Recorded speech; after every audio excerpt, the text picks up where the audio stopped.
Hello, everyone. Welcome to the Scumdogs Kennel. I'm your host, Chris Williams, and in today's Cryptid Corner mini episode, today we're going to basically have another great draw stream. Have a great video for us to watch, folks, and we're going to get back to that page we've been working on for the last few days, huh?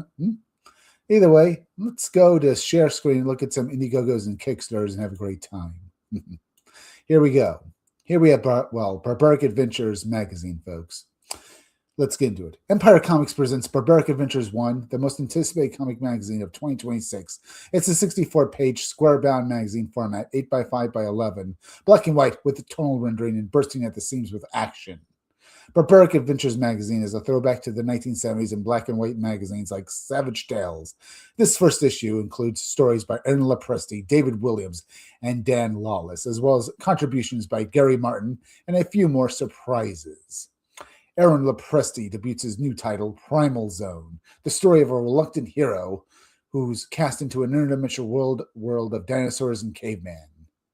David Williams then introduces us to the story of a young medieval knight who battles a horde of demons in a quest to become a true warrior. Finally, we have Dan Lawless, who takes us to a futuristic Mars where a high-tech society is falling into savage chaos, and one man leads a rebellion to defeat the corrupt powers that have seized control.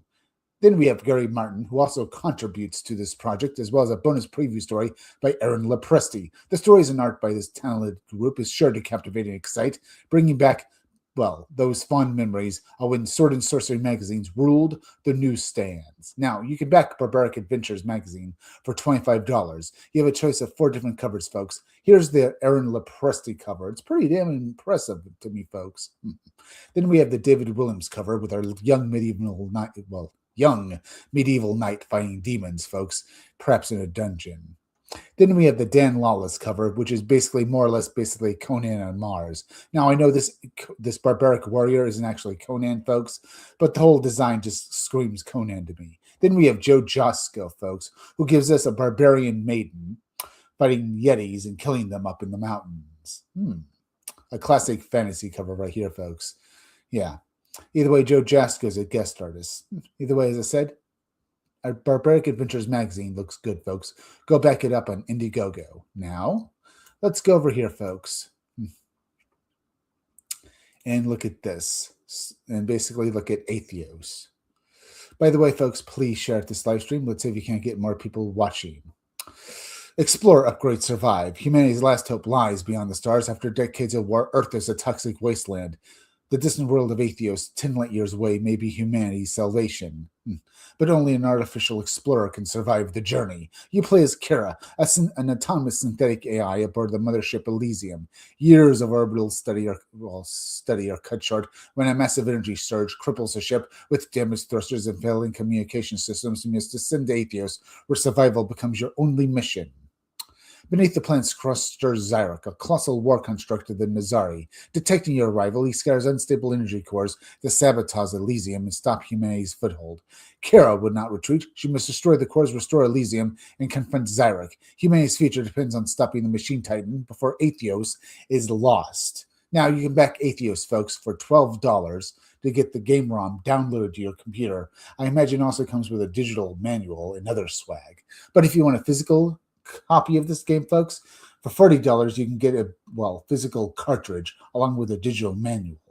Then for $60, folks, you can get a physical cartridge plus a physical manual and a physical box to keep the game in, and you also get other goodies. But the $99 perk, folks, is where you get all of that: a physical cartridge, box, and manual, digital manual, other swag, and a lot. And I mean that, a lot more goodies, a lot more swag added to the order. That's Atheos, folks. Go back this game up on Indiegogo. Now, folks, let's go over here because we have this video right here, folks. Let's see. We have if I can get the, why is this right here, folks? By the way, we have 12 people watching. What was really found inside the Roswell crash, folks? Was it the German Glock? Was that actually what happened with the Roswell crash, folks? Was it something else, perhaps? Maybe an actual spaceship? Or maybe a government program using deformed children? These questions have been swirling for decades now, folks, and this video delves into the subject of what really happened during the Roswell crash. Either way, let's get into this draw stream now, huh? By the way, everything looks pretty good, folks. We have, well, so far, 15 people watching. Now, also, let me go over here, folks, real quick. Either way, 12 people watching right off the bat, folks. That is good. But please share this live stream and see if we can get more people watching. Oh, we have 19 people watching. That's good. Yes, that's perfect, folks.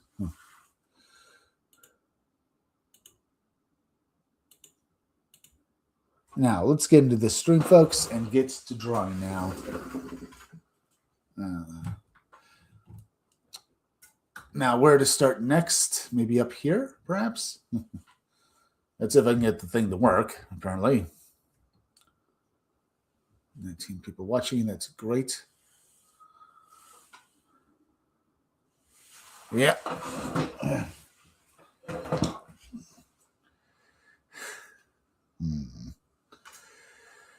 Let me get this out here. Let me get this video started, and here we go, folks. What the hell is going on? No matter how far you go into the dark, when you flip, you go exactly the same place to the light in our galaxy. Everything.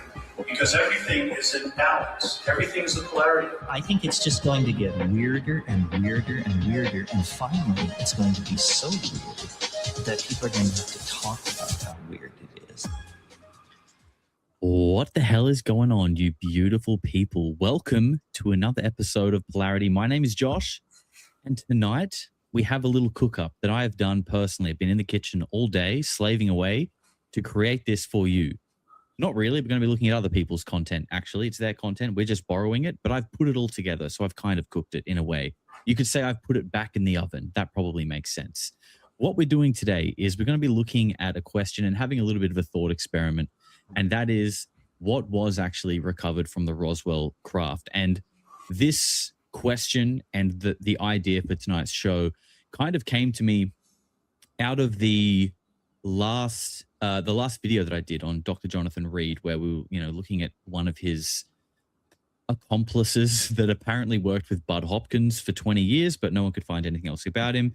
I think perhaps in my Googling of Bud Hopkins at the time, this first video that we're looking at today came up on my feed, and it's an old video of Bud Hopkins just talking about the multiple different cases of people that he had spoken to that had been abducted and them describing the beings that they saw. And we're going to be looking at some similarities and some people like Jason Georgiani who have suggested a far more kind of like prosaic but very sinister and very human explanation to what they might have found. So we're going to be kind of weaving through that today and kind of looking at things with a little bit of a different perspective. But as always, I'm excited to see what you guys have to say. And I think before we get into that first Bud Hopkins video, we're just going to do a little refresher, or maybe for anyone who doesn't. All right, have a chat. Jason Cordova, 3x3, nobody's watching the video. Well, you can say that as much as you want. We had 19 people watching a few moments ago. Unfortunately, they come and go, but I do count basically the fact that we had 19 people a little while ago. That's pretty good. More people will start watching the stream as it goes through, Jason Cordova.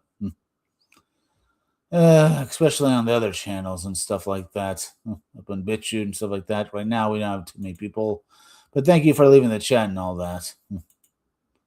Know on who he is and why he's relevant. And Joe Bro says, wow, 11 months, time flies. So no disclosure, I guess. Keep up the good work. No disclosure yet, Joe Bro. Not yet, but hang in there. Just hang in there. It should be coming soon. Should be. Jess Kelly, what's going on? She says, hello, weirdos. Kelly, I hope you're doing well. Thank you very much. And Stevie with the 11 months says, I'm here for it today. Thanks for 2 days in a row. It's my pleasure. It's my pleasure. We need to build this routine back, people. I miss it. You all miss it. and it's coming back. We're doing this thing. And Joe's gifted a membership. Thank you very much, Joe. Love it, guys. All right, let's do this. Let's hop over to the Polara TV right here. So we've got a very short write-up from the Arbiter of Truth, also known as Wikipedia. And I'm just going to go over the UFO-related stuff because that's what we really need to know.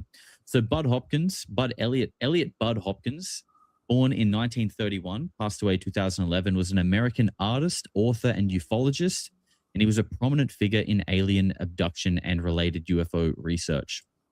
Now, he actually was an artist for oh no, we're not lisping this early in the show.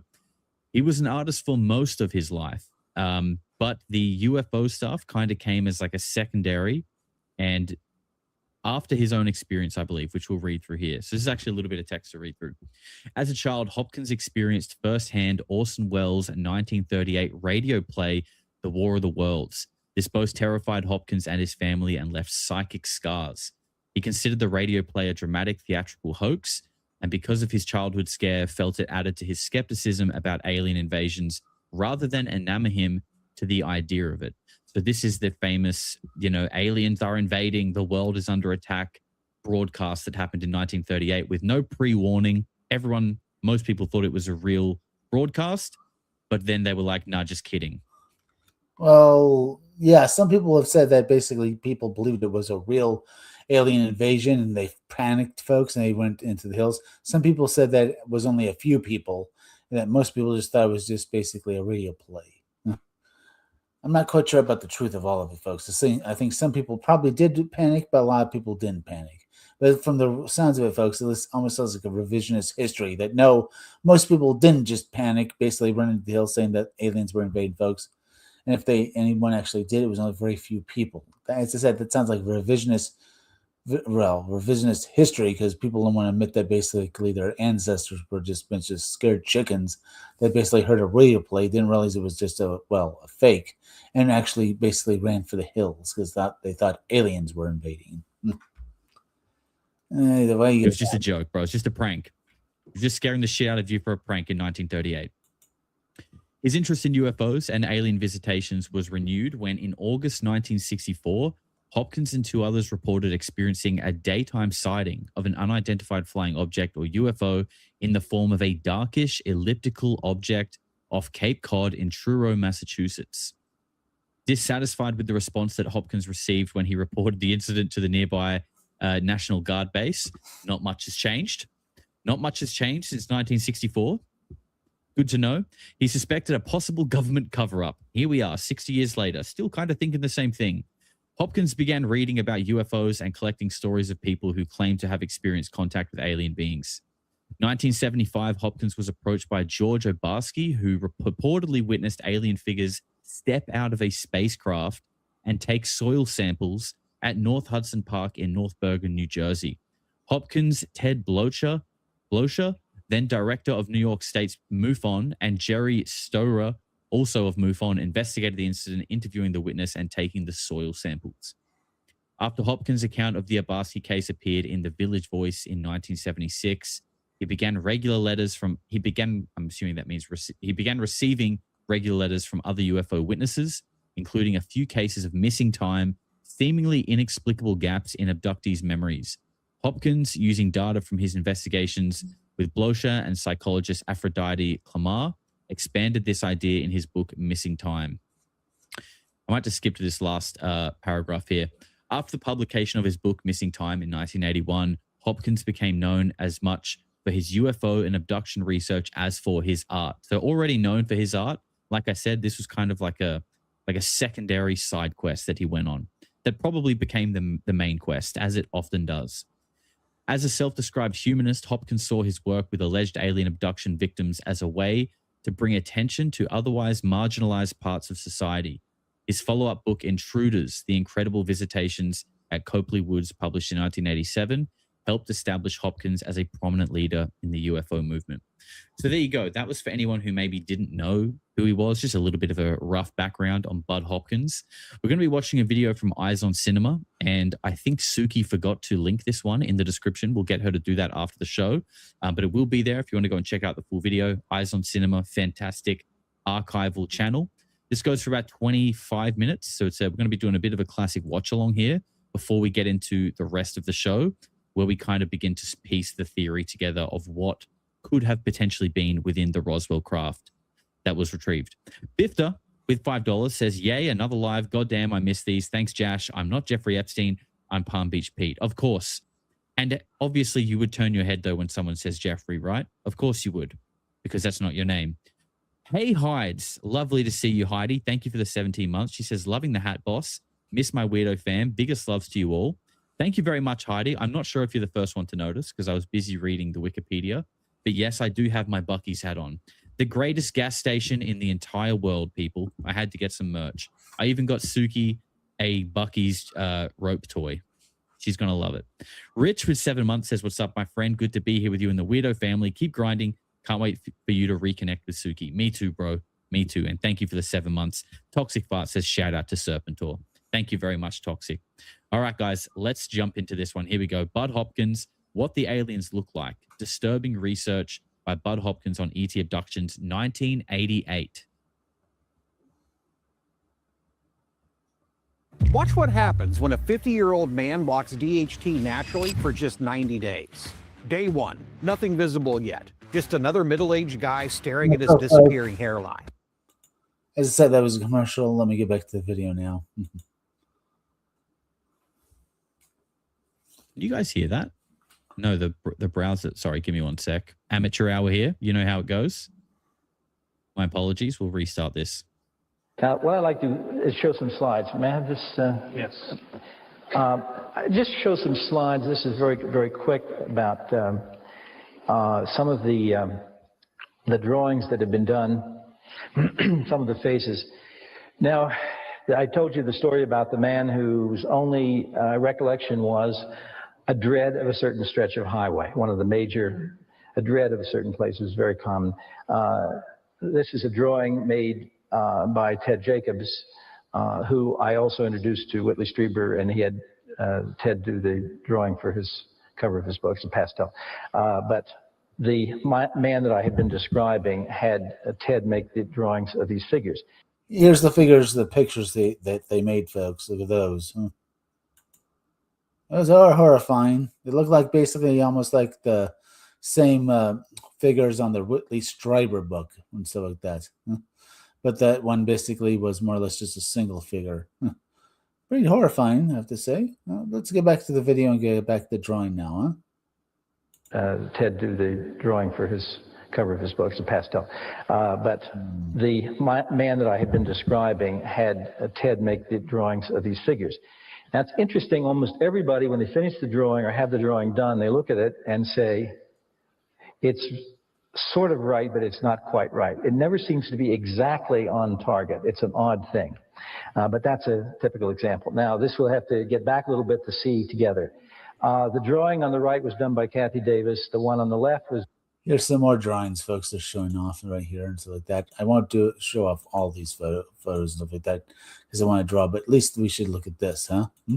Drawn by a woman from North Carolina who had a UFO experience.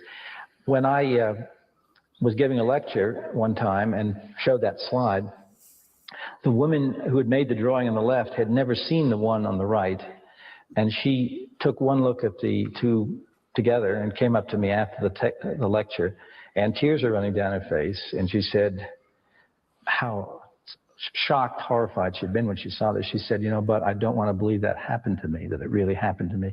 But seeing the figure on the right sort of cemented to her the idea that they're being so similar that, in fact, she had encountered these people. We're describing figures, again, who are roughly, the descriptions run from very small, 3 feet or so, to maybe up to almost 5 feet. This is a drawing involving a case in Canada. This person, not quite the artist of the former, but that's okay. We can still see what they're trying to depict. And the woman gave us a nice side view to show that the eyes wrapped around the side. Now, her conscious recollection of her abduction is interesting. She remembered, and this is part of the vagaries of recollection in these cases, it's as if the wiping out of the memory is an imperfect science as far as they're concerned. They seem to be able to block the memory, but not always exactly.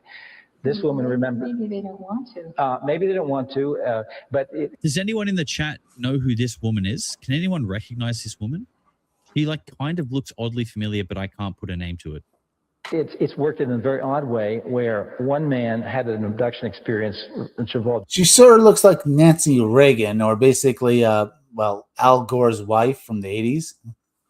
That's at least what she looks like to me, folks. Let me show you her as well, I guess. Right here and stuff like that. Right here, folks. Nice, this woman. She like kind of looks oddly familiar, but I can't put a name to it. It's worked in a very odd way where one man had an abduction experience which involved a missing time period of about 2 hours, but subsequently he forgot all the events of the whole week. It's as if, and yet he was going about his business. He went to work, he came home, his family were in touch with him and so forth. But it's as if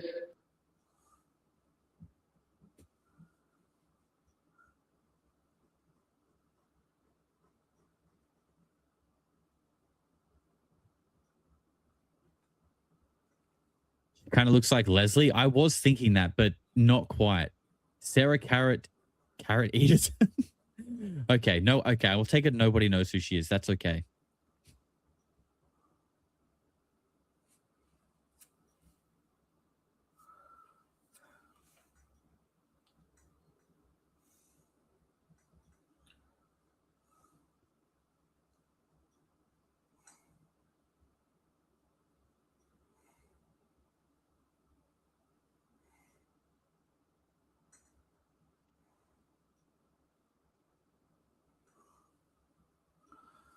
Now the guy's just silent. It's not playing for you guys. God damn. My OBS is really being amateur hour tonight. Let me just restart the capture. Wait for me. The commercial, folks. Let me skip it. Either way, he went selling. I think he was the guy who basically was talking to us, watching these videos. He was basically looking at some comments, I think. Either way. My OBS is really being amateur hour tonight. Let me just restart the capture. My apologies, people. Just sitting. You must have just been watching me stare at the screen like an absolute idiot. I'll just rewind it a bit for you guys. Square form against a black mass, and it turned out to be a doorway in an object, and there were these two little people standing there, and she knew that she had to walk right inside again, as if she was compelled. Fantastic. And she remembers that they said, now this is all conscious recollection, that she was to get on this table. Like, what the fuck's this guy looking at? She took one look at the table and this implication of helplessness and so forth, and said, no way am I getting on that table. And the next thing she knew, she was walking back up the road to the house.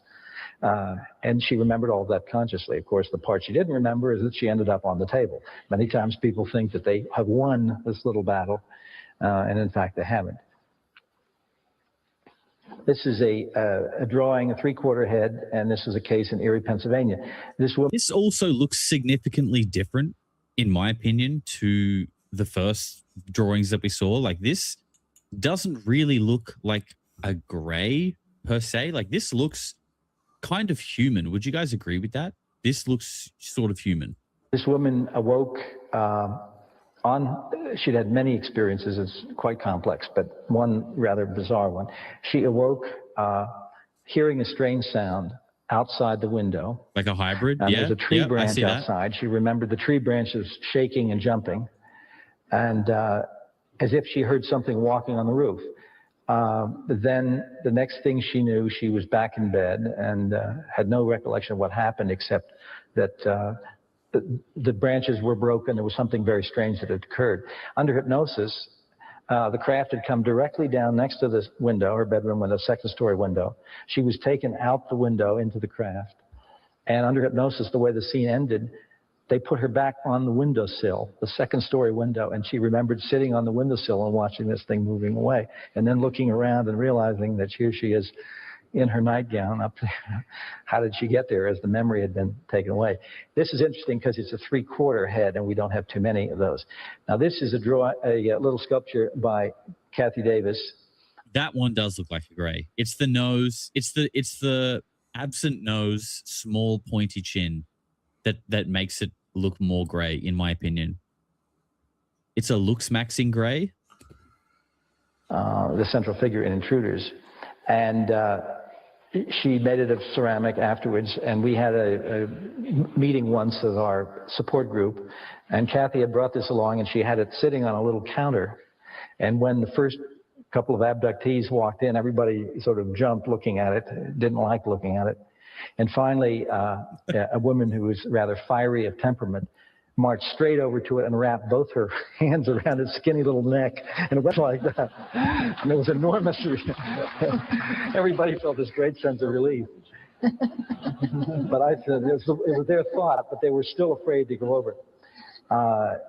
And incidentally, the kind of terror that people feel is so unreasoning to someone who hasn't had the experience.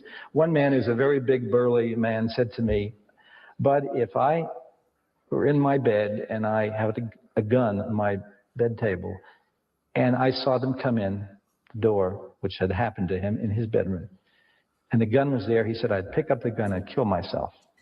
Not them. Not them, himself. Yikes. Because the terror was that great. But you just said it had happened to him? This had actually happened without the gun. He didn't have a gun at the time. One detail, but I mean, that's the level of terror, and I've heard this from other cases, and I have at least 3 cases where I'm absolutely convinced that a person was tipped over the edge into suicide because of their UFO experiences. It's that level of terror is very, very powerful. Now, the thing about the Kathy Davis head, which is it's those kind of comments that I think of when people always talk about like the Galactic Federation and love and light and all of these things. It's like, yeah, but what about the guy who wants to kill himself after his experience? No one's talking about that guy, at least as much as they are of the other things.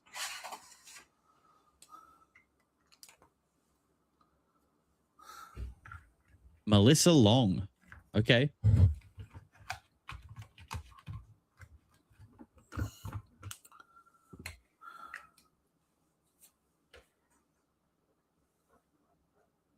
That's a spooky one.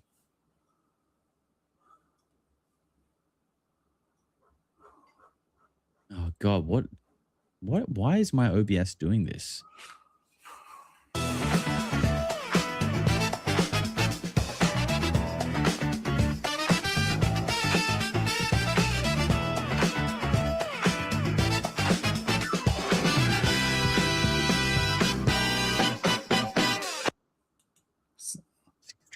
Sorry, commercial, folks. Extremely frustrating. I apologize, people. This is not normally a regular occurrence on the Polarity Live show. All right, we're going again. This is a case, a drawing of a case that occurred actually in the Bronx, New York. I have within Manhattan itself some abductions.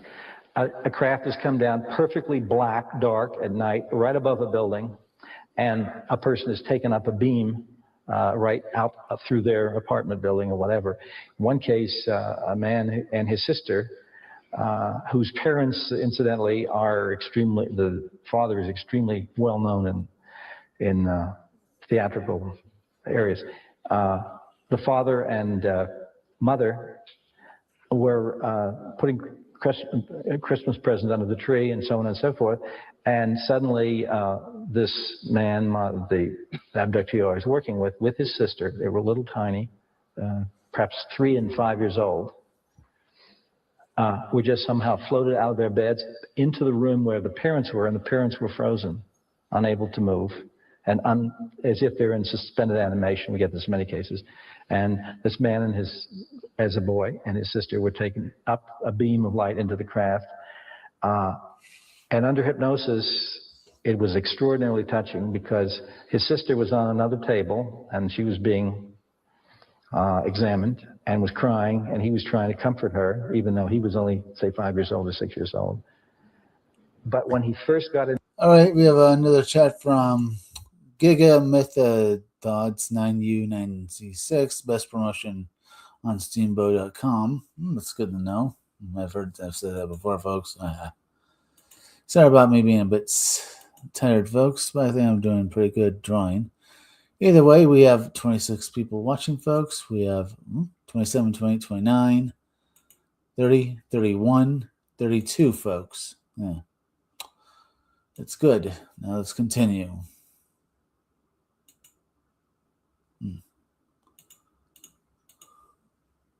In this place, not knowing what was happening. It was Christmas Eve. Under hypnosis, and this is a grown man reliving it as if he were a child. There's this long silence, and he suddenly says, "Where's Santa Claus?" and bursts into tears, sobbing and sobbing. He knew that somehow it was magical. It had some property of, he didn't know whether it was Santa Claus was involved or what. But anyway. Interesting to hear a child using the term Santa Claus, right? It's such a prime example of like just using whatever you have in your vocabulary to describe what the experience that you're having. If you're a kid, the most magical and out of this world thing is Santa Claus, right? I think that's really interesting. I do apologize about the video constantly stopping, guys. You guys are just watching me stare at a video like an absolute idiot in silence. I don't know why it's happening. This drawing is made by a man whose experience, a different person, occurred in the Bronx, New York. I have people from all the boroughs of New York City. What do you think of this selection process? Obviously, these people are chosen and pre-selected. And could they be of descendants of an evolution or even reincarnated individuals who had been with those spacecraft 10,000 years ago, 50,000 years ago? I suppose anything is possible. We have tried to do psychological testing of varying sorts, interviews and so on, to look for any patterns in these people. The patterns that we've gotten psychologically are very similar, according to psychologists, of the sorts of deficits that turn up in tests done with rape victims. A sense of lowered self-esteem, a sense of great fear about the outer world, and a sense of not trusting their own bodies, their own physicality. Have you ever taken a subject and regressed someone who's had multiple abductions to the next previous lifetime and gone back to see if in that incarnation they had also been abducted? I've never got a few of the ladies in the chat enjoying this woman's outfit. Hopefully we'll see a few of you rocking this at Contact in the Desert next year. Enrolled in doing past life hypnosis. I take my mysteries one at a time. It's so fair. It's a lot. A Canadian abductee, a woman. Stanton Friedman. Okay, we have another chat, folks. This time from Fat Fats. I love everything paranormal and unexplained. I'm glad you're here, Fat Fats. Share this out. By the way, how many people do we have watching now, folks? We had 19 earlier. Let me go over here, folks, see if anyone more people have joined us. Okay, we have 26 people watching, folks. 27, 28, 29. 30. And 32 watching, folks. Not bad. That's a good draw. That's a good live stream, folks, but let's continue. Ask the question of, why were you chosen? Why is anybody chosen? Her response was that they told her that they could tune in easier to certain kinds of people than others, implying that there's some kind of electromagnetic or other way of monitoring people to see who they can control or communicate with or whatever. Have you heard that kind of thing? It's from the same woman you talked. Do we have any RH negatives in the chat? Any RH negatives in the chat? I reckon it could be you guys. I think it could be you guys. I don't know. Just a hunch. But you know what? This is 1988 that this interview's happening. These guys are obviously researching cases within the prior decade or maybe even two. If something as far back as let's say 1970-ish, give or take, back then has the ability to abduct you, wipe your memory, control you, like manipulate your consciousness and your psyche, and this is what, 50 years ago? Something has the ability to manipulate human thought and action, and we're out here trying to get disclosure by passing bills and stuff. I don't know. I just don't know, like bill, piece of paper with writing, or advanced AI alien magic that can manipulate your mind and what you think and what you do. I don't know.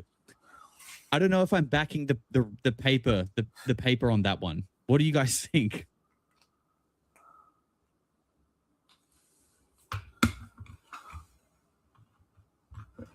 Good take.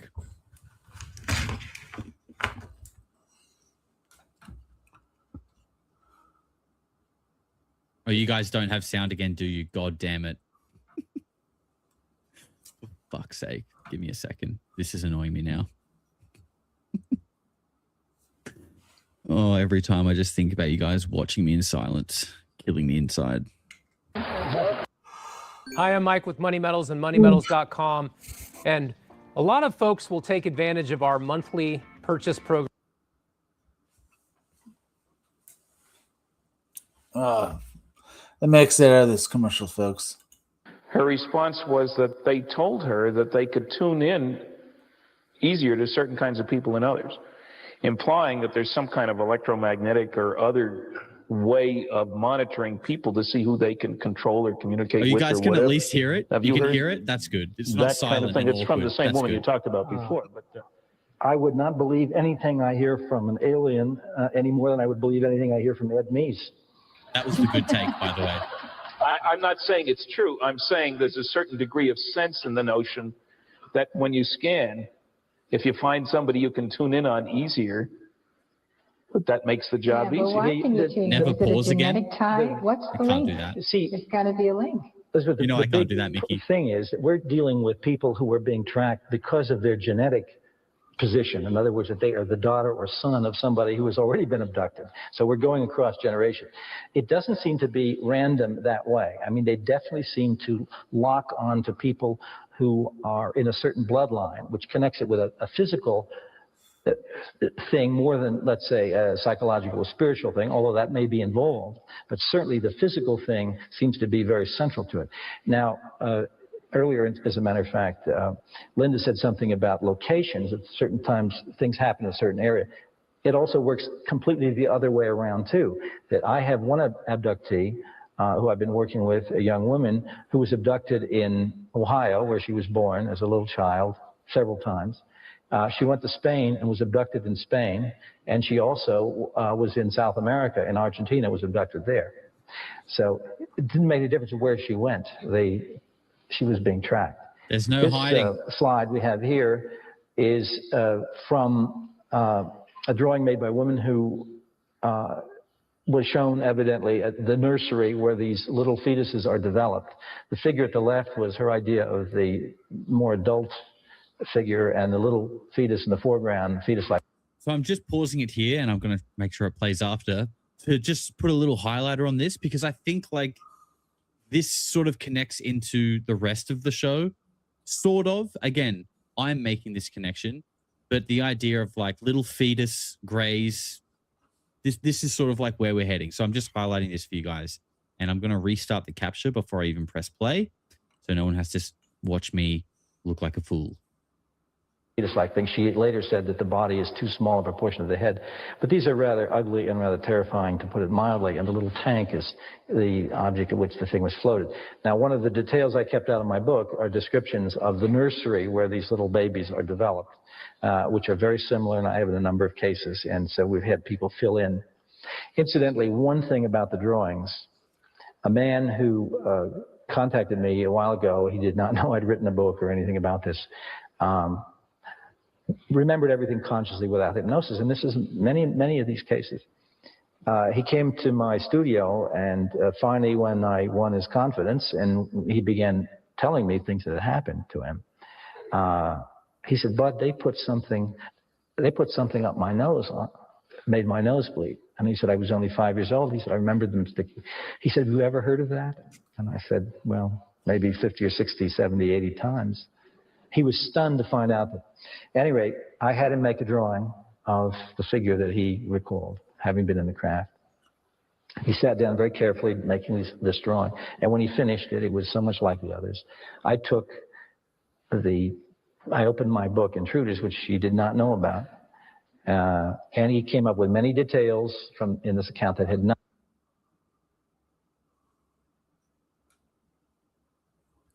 Another pause, huh? It'll pass soon, folks.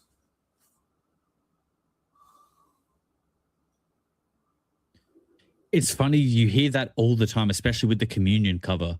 And Bumberclot actually asked, did we ever figure out Do we ever figure out why people have an infatuation with being anally probed by aliens? Did any real people ever actually report this kind of experience, or are people just projecting? I mean, look, people have a kink for dressing up as a fox in today's society. So anally probed by an alien, that's nothing. That's actually nothing. No, but the truth is it does come from Whitley Strieber, the author of Communion. And as I was just saying, that people do have that same kind of reaction to his front cover, which is it's the classic, like, you know, just Google Communion. Yes, I've paused this one. I've paused it. It is paused right now. Oh, God. Oh, God. Okay, here we go. We're going back to the video. I'm going to press play. It's not playing. Married, there it is. Very substantial businessman, but he sobbed and sobbed. You guys are trying to fuck he with was me. Such I a know you are. horrifying shock. He said, "Where did you get those pictures?" And I said, "I got them the same way I got your picture." And I apologized for showing it to him so quickly. But he showed me a scar on his leg. He remembered them cutting his leg when he was a little boy. And he said, "Have you ever heard of anything like that?" And I said, Wait, Doc, "Yes, before you paused I it? have." God damn. These are two scars on the calf, the front of the calf of Kathy Davis. These are what we call the scoop marks. They're a little round. They're smaller than your little fingernail, and they're distinct depressions, as if a little, almost like ice cream scoop tool was used to remove layers of cells. They were done at 2 different times. I'll show you a close-up of what they look like. Doctors have been extremely interested in these because one doctor asked her if she'd ever had a bone marrow sample taken, or couldn't figure out what caused this little depression. Now, this is the leg of her mother. Talk about the generations. This is a close-up in another light of the mark on her mother's leg, the scoop mark here. 2 generations of the same family.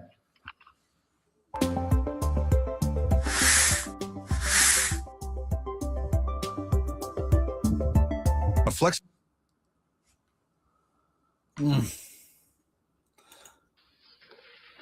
This is a little harder to see. I hope everybody, if we zoom in a little bit. There's a straight line cut to one side and the scoop mark down at the end of it. This occurred, just to show you the distribution of this, on the leg of a woman who is now about 32 years old, and this occurred when she was about 4, living in France. This is a French abduction. Same exact thing happening. This is a close-up of a scoop mark on the back of a man who was abducted from Brooklyn. This man's mother is an American and black, and his father is from Pakistan. And there seem to have been other experiences, abductions in that family. It's not yet been thoroughly explored. This is the scoop mark on yet another case. It's sort of unfortunate to be sitting. I think this is probably enough. We can turn off the slides. Sitting here looking at scars is not the most pleasant. Stephen Greer says it's all love and light. He does. But I guess, I mean, if you're someone who likes to get probed, maybe it is all love and light. Maybe he's having a great time. Thing, but I don't know whether it's better than looking at Linda's carcasses. I have to think about that. One of the things, sort of the same. This isn't all fun, what we do here. You know, I'd like to comment on the terror that you are describing. Generations of young men have gone to war, died on the battlefield. People pass on heroically from terminal diseases or traumatic things. And death is not so great a terror as you have described. And therefore, what terror could be greater to the human psyche than death? One man told me, one man said the following thing. This is a chemist who was abducted. He said, "Bud, he went up some kind of a beam right out of his car and was brought down into this room from the top of the room. This is very unusual. Usually it's through the floor. And as he's being lowered down, he said, standing on this floor, looking up, are these little gray figures, more or less identical, just looking up at him dispassionately. There was a table. It's very clear he's headed for the table. And he said, Bud, I didn't know what or who they were looking at me. I had no idea what they were. There was no emotion, no way to read it. They weren't standing there with like they're about to attack him and do something, where you might actually get some kind of adrenaline going and fight back. They're just dispassionate. Just Rich says, I might as well get abducted. I'm getting reamed on this earth anyway. I'm restarting. The room was that I was just now being transported into it. And he said, and my body didn't work. I couldn't even get an arm up to my face. And he said, every single familiar thing had been taken away from me. My surroundings, my fellow man, my ability to move my arm, every single familiar thing was gone. And he said, when every familiar thing is gone, you know an absolutely bottomless terror. Because there's nothing to relate it to. Another man told me in another case, he said, you know, but I had two things happen to me terrible last year. He said, my father died after a long illness, and he said, I had a major setback in my career. And these were both very disturbing. But he said, I was kind of prepared for them. You sort of understand that it's going to happen and so forth.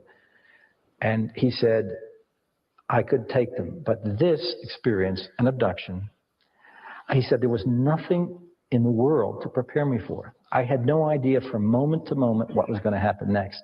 He said with a mugger, if a guy has a gun on you and you're fishing for your wallet and trying not to look him in the eye so you don't, to avoid that, you can at least, you hear the cars going by, you hope somebody might show up, and you know that if the mugger runs away in 2 minutes without having shot you, you're probably all right. You know certain things. He said, I had nothing to go on, not a single solitary thing. And that sense of unknown, that sense of profound terror, is just beyond the pale. Now, one last thing, and then I'm going to end this because I don't want to go on awfully late, but it's an interesting thing. There's something I call the skeleton key effect. And that is that when a person realizes that he or she has had these experiences, that knowledge unlocks a lot of strange behavior in that person's life that the person herself has never really understood. Why I have had such and such a peculiar terror about something or other, certain places, or certain phobias, or certain kinds of behavior. One man I was talking to about this the other day, and somebody said they didn't like to be touched in a certain place, actually the region of the navel, because there had been these needles inserted in the abdomen. And he said, isn't that funny? He said, the one thing I can't ever stand is somebody to touch me lightly like this. He said, that I just totally fall apart. He said, I want a real touch. But this just drives me nuts. And of course, he's remembering these little hands, these little strange fingers that have moved. Webbed hands. Those spindly little gray fingers. Just like in that scene in Disclosure Day, you know, when they're like lying down and you see the fingers come down and they're just like these, they look like the tridactyls, which is weird, right? It's weird that in that movie, the whole like abduction, this is what I said in my review of that movie, that whole abduction experience, it's like whimsical. The young girl is walking into this beautiful illuminated house with a deer and a squirrel and a rabbit or something. And it feels like a Disney movie, right? Like the aliens, it's all good. It's all good. And then here we're talking about like people getting probed, people having the same level of trauma as a rape victim, people being unable to move their arms and legs. Meanwhile, Steven Spielberg makes it feel like it's just a Disney movie, nothing to worry about. There's a man who is a police officer, and he told me that he had had this phobia about being terrified of spiders. He said, black widow spiders, he said, I've hated them and I've been afraid of them. And he said, that's my only phobia. And I said, well, a lot of people have phobias like that. And he said, well, I remember how this started. And I just asked him about phobias without necessarily connecting with UFOs. And I said, well, a lot of people have spider phobias. And he said, well, mine started when I was 5 years old. I was sleeping in my little bed right next to the window. I remember I woke up in the middle of the night, and right in the corner of the window was a spider's nest with a couple of black widow spiders in it.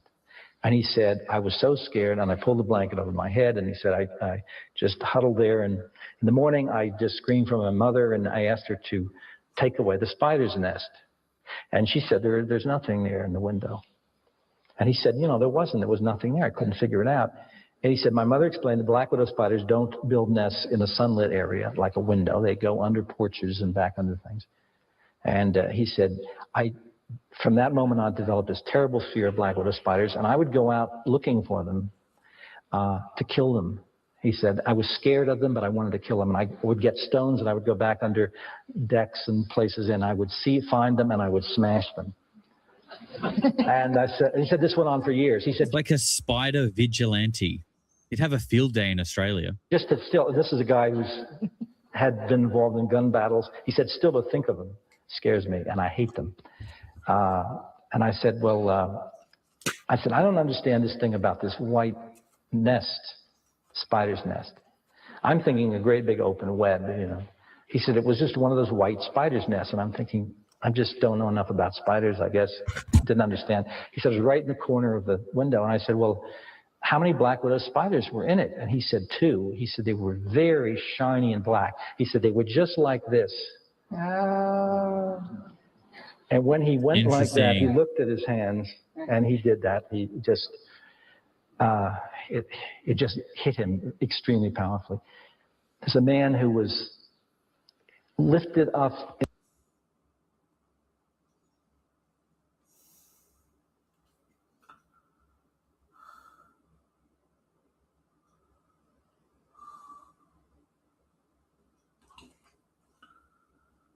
Oh my God, it's paused. I didn't even click anything that time. Could you guys still hear it at least? Oh. I got these legal sleep gummies with me, and honestly, I was ready to return them. I did not expect them to be this crazy, but before... Someone playing a prank on me? Is there a pigeon stuck in my tower? You couldn't even hear it? Oh, fantastic. Just looking at me staring. What a live stream. Hope you're all enjoying it. Slap a like on the video. Awfully. There's a man who was lifted up in a light beam as a little boy into a UFO abduction experience, a typical story. And he said, now as he explored this and got into it and other things, he said he remembered something that was extraordinarily upsetting to him when he was a little boy, sad to him, not upsetting. He said the Venetian blinds were at a slant, and this beautiful light beam, sunbeam, was coming through the Venetian blinds. And he had a little toy soldier, and he was quite small. This is right after this experience. He picked up the little toy soldier, held it in the light beam, and let go, and the thing fell to the floor. And he couldn't figure it out. He was very upset. He picked it up and held it in the sunbeam 2 or 3 times, let go, and each time, of course, it fell to the floor. And he went in crying to his mother that the beam wasn't holding the soldier. I couldn't understand why that would be. She had no idea why it should hold the soldier. He of course knew. This boy said that the first time he was taken around that time to a large office building where there was an elevator, he got in the elevator with his mother, and he said, it's not going fast enough. It's too slow. It's not going fast enough. And she said, but you've never been on an elevator before. He said, I know, but they go faster than this. And then when the doors opened on the 12th floor and he stepped out, he said, we're still in the building. And she couldn't understand where all this was coming from. But the point is, this skeleton key effect, this is just a touching on the situation. It's usually much more profound than these are little light examples. But it's as if people who had these experiences had been leading secret lives that they knew nothing about. And if they had been abducted 10 or 20 or 30 times, they're conditioned by these experiences. We are working on ways in which they can begin to regain a sense of their own power, to regain the illusion of control or something. It's very, very difficult, but the problem must be addressed. And in the meantime, I'm in the position of working with people just to get them through the trauma and try to explore what's happened. And as I said earlier, my sense of myself is that I've been so busy in the emergency room running around with the Band-Aids and the tourniquets that I haven't had a chance to approach the public health issues that we really have to address to see what can be done. But it is a central problem right now. The abduction situation may involve hundreds and hundreds of thousands of people, maybe larger numbers than that. Thank you. Thank you, Doug.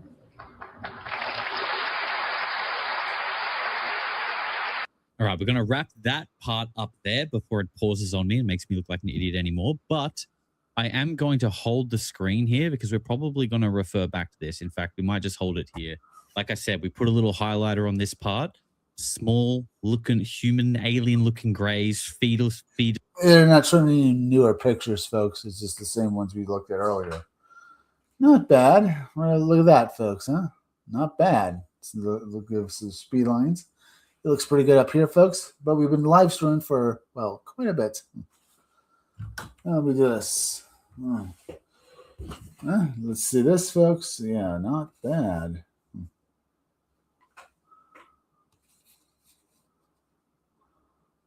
Not bad. I'll finish up more of it tomorrow and maybe do maybe a little more after this live stream, folks. Either way, not bad in the way of live streams, folks. I can always finish this, well, watch more of this tomorrow. Either way, I'm just tired, folks. Let's see. Over here, not bad. Let's see, any more people join us? We have a few over here. We have, we have 12 over here. Okay, we have 31, 34, 35, 36, 37.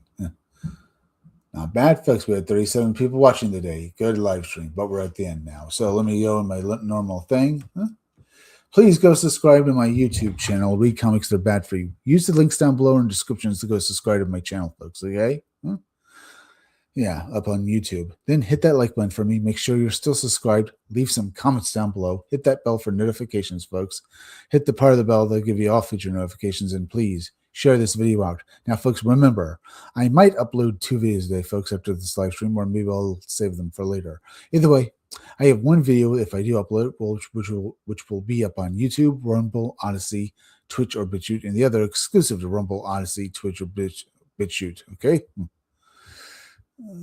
Did I do that right, folks? My brain's all out there, folks. I'm tired again. Either way, yeah, I did that. Hit that like. Yeah, remember, go over and subscribe to Dark Saints on YouTube and on BitChute. Then go subscribe to Robot Co-op on then go subscribe to Robot Co-op on YouTube and on Twitch. Then go subscribe to Stitched to get the picks up on YouTube. If I mumbled out a bunch of words, folks, I'm not quite sure. I barely remember it. My brain just shut down there for a moment. I'm really tired. Ooh, but also remember, folks, please go over to Indiegogo and check out the pre-launch page for my graphic novel Scumdogs. Okay, folks, it's currently in pre-launch mode, as I just said. The name of my campaign is Scumdogs Second Chance Campaign. Okay, go out and check up on it, folks. And well, you can't back it yet, folks. It's still in pre-launch mode, but you can sign up for it. So when it finally launches, you'll be able to back it. Also, remember, I'm going to get pages for my book as well up on Fund My Comic Book and Kickstarter. Look for those books as well. Not bad. What else is there? Yeah. Remember as well, folks, I'm going to unlist this live stream up on YouTube. You can keep watching this YouTube stream, folks, but once it's unlisted up on YouTube, there's a good chance if you click off it, you won't be able to get back up onto it, but it will be available on Rumble, Odyssey, Twitch, or BitChute. So use those links and go subscribe to my channels, okay? Got that, folks. So that's pretty good. Either way, not bad stream. What do you think about the art here? Once again, I did pretty good on this. This page is coming along swimmingly, folks. And we get some speed lines down there. It looks pretty good. But we're at the end. I'll be back again tomorrow with another great live stream, folks. And I might, we could continue this page most likely, but I might also just read an article to you, folks, and we'll have a little more fun. Now, what else is there, folks? That I got it on my normal spiel down. Either way, folks, we have, let me once again count how many people we had watching today, Let's see. We had 19 people watching, folks. We had 30, 31 watching, 32, 33, 34 watching, folks, 35, 36, 37. That was a pretty good live stream, but we're at the end, folks, okay?